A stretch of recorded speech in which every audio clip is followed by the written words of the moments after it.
Hi கேடீஸ், டெலிவரிக்கு இன்னும் 25 days தான் இருக்குது. எப்போ வேணாலும் டெலிவரி ஆகலாம். தன்வி பாப்பா கொடுத்த டேட்டுக்கு 20 டேஸ்க்கு முன்னாடியே பிறந்துட்டாங்க. காலையில் எந்திரிச்சு வந்து கிச்சனை பார்த்தா ஹார்ட் அட்டாக் வந்த மாதிரி ஆயிடுச்சு. குருவி ஒன்று மேலே கூடு கட்டி வச்சுருந்துச்சு. எல்லாமே கீழே விழுந்து ஃபுல்லாக நாஸ்தியாகி கிடந்துச்சு. ஒரு பூனை ஒன்று அடிக்கடி ஜன்னல் வழியாக வரும். அந்த பூனை பார்த்த வேலைன்னு நினைக்கிறேன். அம்மா வந்து சிறுகீரை பொரிச்சு கொடுத்துட்டாங்க. தன்வியோட டேடியும் அலசி கொடுத்தாங்க.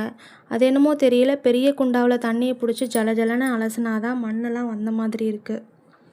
காலையிலேயே தன்வி மேடம் அவங்க பாட்டி கூட சேர்ந்து வாசல் தெளித்து வாசல் கூட்டிகிட்டு இருந்தாங்க.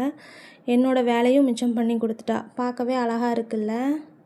அப்படியே அலசி வச்ச கீரையை வாங்கிட்டு வந்து காலை உணவாக கடகடன்னு சிறுகீரை பொரியல் பண்ணியாச்சு. ஸ்வீட் கிரேவிங்ஸ் வந்துச்சுன்னா மில்க் மேடை கையில் ஊற்றி சாப்பிட்டுட்ருப்பேன். அது என்னமோ தெரியல, ப்ரெக்னென்சி டைமில் தான் ஸ்வீட் கிரேவிங்ஸ் அதிகமாகவே இருக்குது. அப்படியே பாப்பாவுக்கு வந்து பலாப்பழம் தட்டில் போட்டு கொடுத்துட்டேன். அவள் சாப்பிட்டுட்டு இருந்தா. சமைக்கிறது மட்டும், தாளித்து விடுறது மட்டும்தான் நான். மற்றபடி துருவுறது, சீவுறது, கட் பண்ணுறது, கழுவுறது எல்லாமே எங்கள் ஹஸ்பண்ட் தான் பண்ணுவாங்க. மாங்காய் சாப்பாடு சாப்பிடணும் போல் இருக்குதுன்னு சொன்னேன். அதான் மாங்காய் திருவி கொடுத்துட்ருந்தாங்க. மாங்காய் திருவி கொடுத்த கையோடு அதை தாளிச்சு விட்டுட்டுருந்தேன். மாங்காய் தொக்கு ரெடியான கையோட சூடான சாப்பாட்டில் அதை போட்டு கிளறி கையோட பிளேட்டில் போட்டு சாப்பிட்டா அம்பிட்டு ருசியாக இருக்கும்.